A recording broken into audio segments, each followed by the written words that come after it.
Hello children, how are you all? I hope you all are fine by keeping fit, doing good and being safe at home, correct?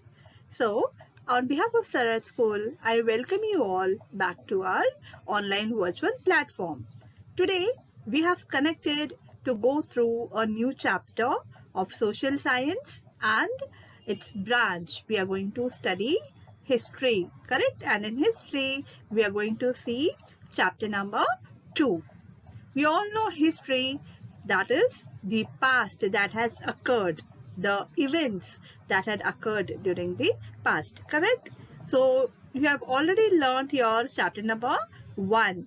So I hope you have done your revision as well, and if you have any doubts you can go through the lesson once more, students. Okay, so let us go ahead and see what chapter number 2 has to offer us. Let us slide ahead.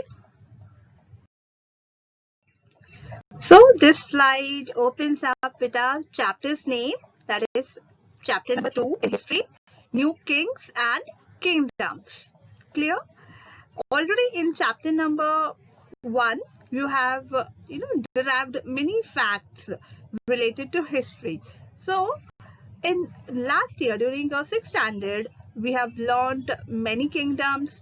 I hope you remember Chalukya dynasty, Rashtrakuta dynasty. Yes, you do remember. We have studied this all. This year we are going to study about them in more detail. So you can see the opening of the chapter where there is a beautiful temple carved out. So we find this temple as mentioned over here. It is at Gangaikonda Cholapuram, and they are putting up this picture to see how the roof tapers. Roof, that is the upper portion of the temple, tapers, how it is built high. And they are asking us to see the stone sculptures. What do you mean by stone sculptures? Sculpture is an art that is been made by man. Sculpturing is an art. To see the elaborate stone sculptures used to decorate the outer walls. So this is the starting page of our lesson where this beautiful temple has been shown to us. This particular image is been shown to depict the efficiency of the kings at that time when they ruled, how well they hired the people, the craftians, to actually do everything in their kingdom, and how they worked out, how they administered, correct? So going ahead we will see more about them. Let us slide ahead. So let us start the chapter. Many new dynasties emerged. Emerged means came out after the 7th century. Map number 1, that is the map that I have given you below, shows the major ruling dynasties in different parts of the subcontinent between the 7th and 12th centuries. So you can see the Cheras over here, the Pandya dynasties who ruled in the south, clear, the Chola dynasty. Then you can see the Prashkanturas, you can see the Parmaras, Gurjara Praharas, Shahamanas. These are all the dynasties who ruled from the 7th to the 12th centuries. Clear? Going into detail about these all dynasties, this is what we are going to see in the coming slides. How many new dynasties emerged, we are going to see one by one, and what importance did they have during their period is been clearly explained in this chapter. Clear? Let us slide ahead. So this slide opens up with the emergence of new dynasties. Emergence means coming up. Clear? We did learn about the Chola dynasties, the Pandya dynasties, the Chalukya dynasties, the Rashtrakuta dynasties in standard 6. After them, who emerged, right? Let us see. The emergence of new dynasties. By the 7th centuries, there were big landlords or warrior chiefs in different regions of the subcontinent. Big landlords, the landlords who had big lands, or warrior chiefs means the soldier who played as the chief of the army and whose skill was very brave during the fight of a war. So the big landlords or warrior chiefs were found in the different regions of the subcontinent. Existing kings means the kings who ruled during their time. The kings during that dynasty, the kings often acknowledged them. Who is them? The big landlords or the warriors. They acknowledged them as their subordinates, means below them, not equally power to them, below them, or samantas. Clear? But these big landlords and warrior chiefs, they were also powerful, but not as powerful as the king. They were expected. Who were expected? The subordinates or samantas. Who are the subordinate or samantas? The big landlords or the warrior chiefs. Okay. These people were expected to bring gifts for their kings or overlords, be present at their courts and provide them with military support. Who gave the military support to the kings? The subordinates or the samantas. As samantas gained power and wealth, how did they gain? Because the kings supported them, right? These people gave the military power, the military support, plus the kings supported them by giving them wealth, money. So as samantas gained power and wealth, they declared themselves to be Mahasamanta, Mahamandaleshwara. That means the great lord of a circle or region. Great lord means what? They declare that they are the person who are having great power to rule that region. Sometimes they asserted their independence from their overlords, their kings. We do, we did learn about the Samantas in our last standard, 6th standard. Samantas were the powerful people when we saw about the Chalukyas dynasty. Clear? Do you remember that? Pallava dynasty, Chalukya dynasty. During that lesson, we did learn about the term Samanta, where we saw how the Samanta was with the king. Till then, he was in power. The king was in power. But once the king's power comes to a declining state, he left that king and he actually made his own dynasty. Who? The Samantas. Clear? So, let us see one such example, one such instance. One such instance was that of the Rashtrakutas in the Deccan, Rashtrakutas dynasty. Initially, they were subordinate to the Chalukya dynasty of Karnataka. So, the Rashtrakuta dynasty belonged to the Deccan area and the Chalukyas belonged to the Karnataka. In the mid-8th century, Dante Durga, a Rashtrakuta chief, overthrew his Chalukya overlord and performed. Overthrew means what? He stabbed the position of the Chalukya king. The Rashtrakuta king Dante Durga, he snapped the power of the Chalukya king who was his king, and he performed the ritual. Who performed the ritual? The Rashtrakuta king Dante Durga. Clear? He performed the ritual. You remember we learnt about rituals as well in standard 6? Yes, the horse ritual. I want the story of that from your end. Yes. So he performed a ritual called Hiranyagarbha, means the golden womb. When this ritual was performed with the help of Brahmins, it was thought to lead to the rebirth of the sacrificer as a Kshatriya, even if he was not one by birth. Now, there were many rituals that were done in the previous eras, children, in the olden eras, right? We have learned about this in standard 6 as well. I want you to go through the book and tell me the story, because I had explained you the story as well. Remember the story of horse and horse or Ashwamedha? We did learn, okay? So I want the story from your end. So when this man, the Rashtrakuta chief Dante Durga, when he did this ritual, when he gave the hiran, that is the deer, when he performed the ritual upon it, that means the ritual meant that that particular ritual will give the rebirth of the sacrificer as a kshatriya. Clear? Now this means that this particular man, Dante Durga, will be considered as the ruler now. Clear? Even though he is not kshatriya by birth, after this ritual he will become one. Clear? So after throwing the overlord that who belonged to the Chalukya dynasty, he became the king over there. Clear? This is one such example of Samanta. Clear, children, with this slide? Let us go ahead.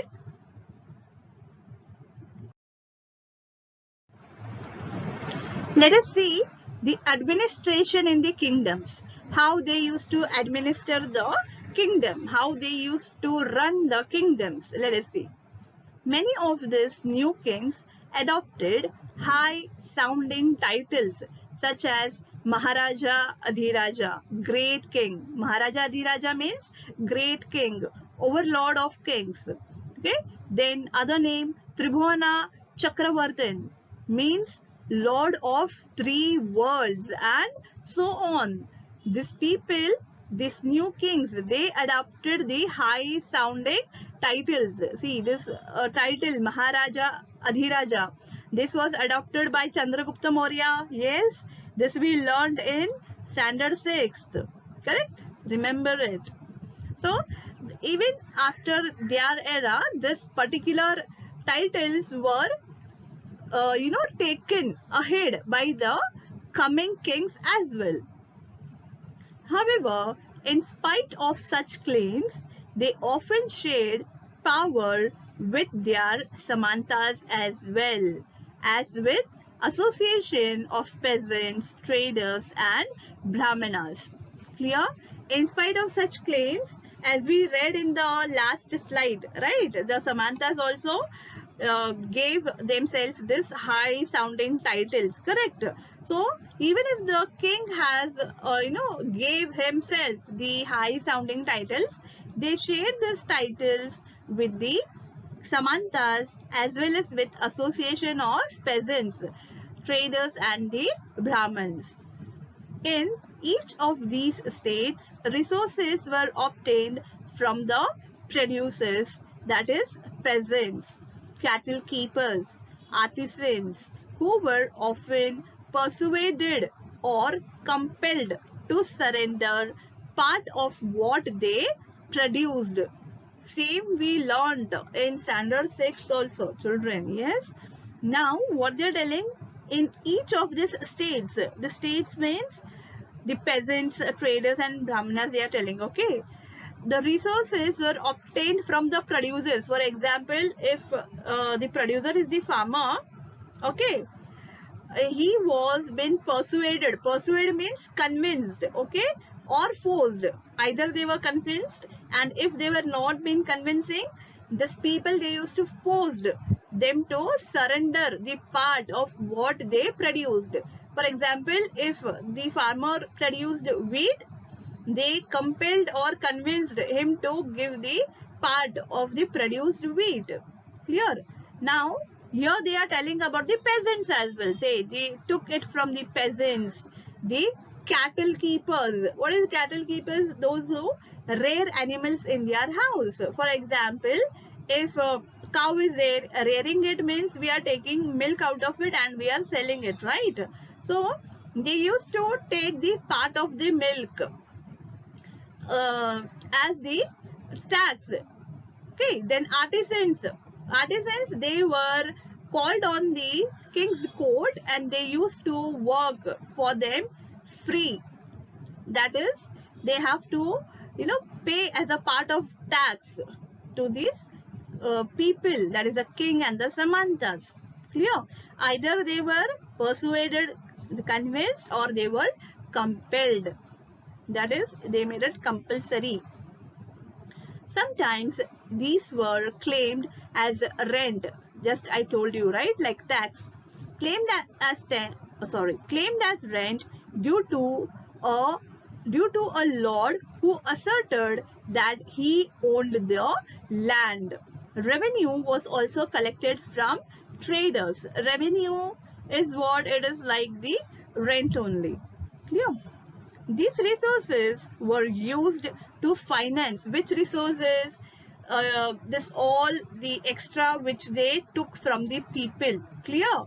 So these resources were used to finance the king's establishment as well as for the constructions of temples and forts. Remember the Janapadas and the Mahajanapadas? Last year we studied where the Janapadas used to collect taxes, correct? And when they become more powerful, they became the Mahajanapadas. Yes, children. Then they collected the amount of taxes in a more form to construct their forts, to bring good, arms and ammunitions in the King's Court that was used during the war. We did study this about the last year's syllabus also. So the revenue that was collected from the traders, right, that was used as the finance for the king's establishment as well as for the construction of the temples and forts. They were also used to fight wars, which were in turn expected to lead to the acquisition of wealth in the form of plunder and access to land as well as trade routes. Clear? So what happens once they collected these taxes in this form? They use this money to capture the land and as well as the trade routes. Clear? We learned about Emperor Ashoka also, the Kalinga war, you remember, where after that war he stopped war and he followed the path of Buddhism. This all is a small revision of what you have did in your last year's lessons. You have to relate everything, children, so you will understand. The functionaries for collecting revenue were generally the people. Clear? The functionaries for collecting revenue were generally recruited. Recruited means they were given job. Recruited from influential families. Influential, if the king had a close relation to the Samanta, so that family is an influential family. Clear? Whatever the family tells, the king will listen. Recruited from influential families and positions were often hereditary. Means what? If the king is in the position, or if the king is in the power, clear, after his death his son will be in power. We did learn about the hereditary system in our history subject last year as well. This was true about the arms as well. In many cases, close relatives of the king held these positions. So sorry, this was true about the army as well, not the army as well. We did learn this also. Clear? So we learned about poet Harshavardhana, right? Do you remember who was in Harshavardhana's court? His particular title, his particular designation was been given to his son, which we learned last year. Clear? So this was the same case with the relatives of the kings, those who held these positions. Clear? So we learned about the administration. Again we learned about the taxes, how they collected, the revenue which they collected, and the hereditary form which they followed from the existing dynasties. The dynasties that existed, they learned this all from them. Clear with this slide, children? Let us go ahead.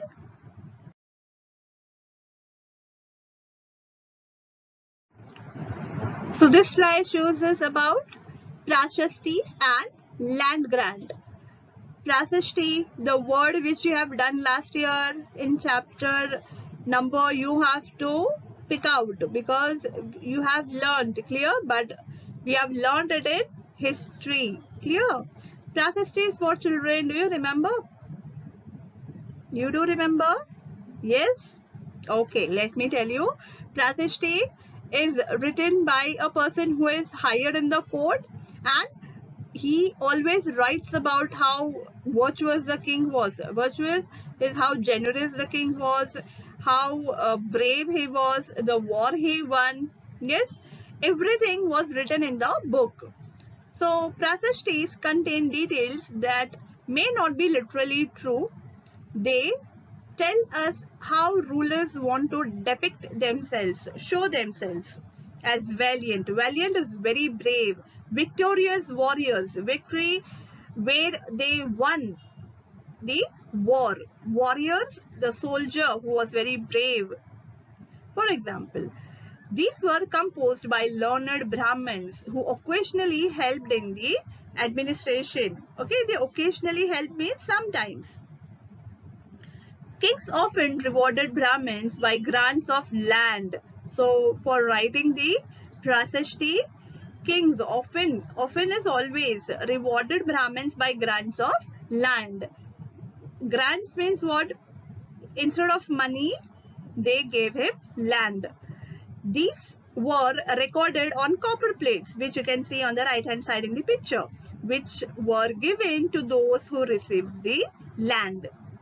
Unusual for the 12th century was a long Sanskrit poem containing the history of kings who ruled over Kashmir. It was composed by an author named Kalhana. He used a variety of sources including inscriptions, documents, eyewitnesses, accounts and earlier histories to write his account. Unlike the writers of Prasastis, he was often critical about rulers and their policies. So Prasastis only used to write for the king they are hired. Clear? But this man, Kalhana, who wrote a long, unusual poem in the 12th century, the poem was written in the Sanskrit language. He used to write that poem, okay? He used a variety of sources, including inscriptions, documents, eyewitnesses. Eyewitnesses are the primary sources of history. Eyewitnesses accounts and earlier histories to write the account. His account is the poem that he had written. Okay, unlike the writers of Prasastis, he was often critical. So Prasasti, what did they tell? That the information may not be literally true, but this person, he wrote the real things. He was very critical because he wrote real things about the rulers and their policies. Clear, children? You understood about the Prasastis and the land grants. Let us slide ahead. So now we will see about warfare for wealth. Warfare is what? Planning a strategic war so that they could capture the land, and after capturing the land they become wealthy. So warfare for wealth. You may have noticed that each of these ruling dynasties was based in a specific region. At the same time, they tried to control other areas. One particularly prized area was the city of Kannauj in the Ganga Valley. Clear? So this dynasties, the Chola dynasties, for example, the Chola dynasties were only till their area, but they had an eye on the area that gave them more prestige, more power. So one such example was the city of Kannauj in Ganga Valley. Clear? We did study about the Chola dynasty, yes, and the Chalukya dynasty, where the Cholas and the Chalukyas, they always had an eye on one another's villages. Clear? The village which was healthy, they used to attack on that villages. Clear? They used to attack each other villages those were wealthy in their parts. So that same concern has been discussed over here. The only difference is we are now talking about the city of Kannauj that was in Ganga Valley. For centuries, rulers belonging to the Gurjara, Pratihara, Rashtrakuta and Pala dynasties fought for control over Kannauj. So for centuries, rulers belonging to the Gurjara, Pratihara, clear, Rashtrakuta and Pala dynasties, these three fought for control over Kannauj because there were three parties in this long drawn conflict. Historians often described it as the three-party struggle because there were three parties over here. That is the Gurjara Pratihara, Rashtrakuta and the Pala dynasties. As we will see in page 62 to 66, we will see in the coming slides. Rulers also tried to demonstrate their power and resources by building big temples. So, when they attacked one another's kingdoms, they often chose to target temples which were sometimes extremely rich. We saw the picture of the temple in the starting of the lesson. Okay, that was very high structurally built, children. It was not just like that. The sculptures were excellent. The things, the materials that were used in building for the temple, it was extremely rich. So the people, the kings, sorry, when they attacked one another, they always targeted the temples. One of the best known of such rulers is Sultan Mahmud of Ghazni in Afghanistan. Okay, we are just seeing an example. So, one of the best known of such rulers is Sultan Mahmud of Ghazni in Afghanistan. He ruled from 997 to 1030 and extended a part of Central Asia, Iran and northwestern part. Almost every target were wealthy temples, include that of Somnath in Gujarat. Am I clear? So this all were the strategies planned to attack the temples. Clear, children? Where the wealthy temple in Somnath in Gujarat were been attacked during this period. Where who attacked this? The Sultan Muhammad of Ghazni, who belonged to Afghanistan. Clear? Let us go ahead. So going ahead with the story, much of the wealth Mahmud carried away was used to spread a splendid capital city at Ghazni. So we did just learn about his target was only the temples, clear, the rich temples. We just read about the Somnath temple in Gujarat. He looted the temples. So much of the wealth which he obtained through such ways, he put that wealth and he used that particular wealth to create a splendid capital city at Ghazni. Clear? Ghazni was in Afghanistan. He was interested in finding out more about the people he conquered and entrusted a scholar named Al-Biruni to write an account of the subcontinent. Clear? So he was interested in finding out more about the people he conquered, he ruled. He wanted to know about his citizens, and through that he found a man. He entrusted. He put his trust into him, as he was a scholar. His name was Al-Biruni, and he asked him to write an account of the subcontinent. The Arabic work known as the Kitab al-Hind remains an important source for historians. He consulted Sanskrit scholars to prepare this account. Other kings who engaged in warfare included the Chahamanas, later known as the Chauhans. Clear? What do you understand by warfare? Where you already have a good kingdom, but only for your benefit you are looting other people's land. Okay? So the other example of warfare were the kings who were included, who were engaged, were known as that is Chahamanas. Later they were known as the Chauhans, who ruled over the region around Delhi and Ajmer.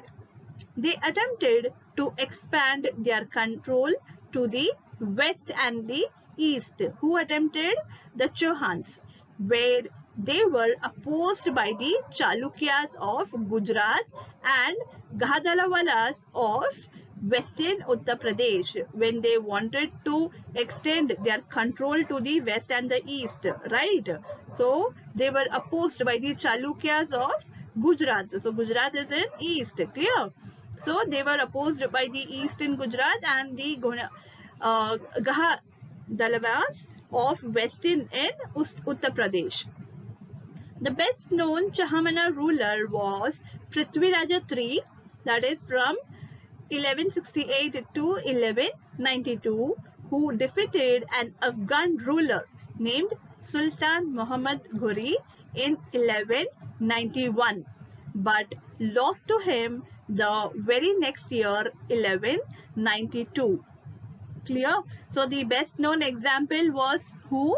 The best known example was the Chahamana ruler, Prithviraja III, who defeated an Afghan ruler. Chahamana ruler, he defeated an Afghan ruler. His name was Sultan Muhammad Ghori in 1191. But soon after that, the next year, he was defeated by Sultan Muhammad Ghori, who was defeated the Chahamana ruler Prithviraja III. He was defeated the next year by Sultan Muhammad Ghori. Clear? So this was the particular example of warfare of wealth, how they used to just put on their power to the other sectors of the dynasties. Clear? I hope you have understood all these slides in detail manner, children. We will learn more about this lesson in our coming lectures. Clear? Let us go ahead. Thank you, children, for joining me in this session. Clear? So in this session, I hope you all will remember that what we have studied. Clear? What we have studied? New rulers and the kingdoms, the new kings and kingdoms, correct? Where we studied about the older kings, their strategy being used by the newer kings in the 7th to the 12th century. Clear? How they collected taxes, how they entitled the big titles with them. We studied about the subordinates or samantas. Clear? Then we studied about the prasishtis and the land grant. Yes. Then we did study about the warfare. Warfare wealth in the end. So you have to revise everything that I teach you in every lecture, children. Clear? So until we meet next time, take care, stay safe. Clear, children? Thank you.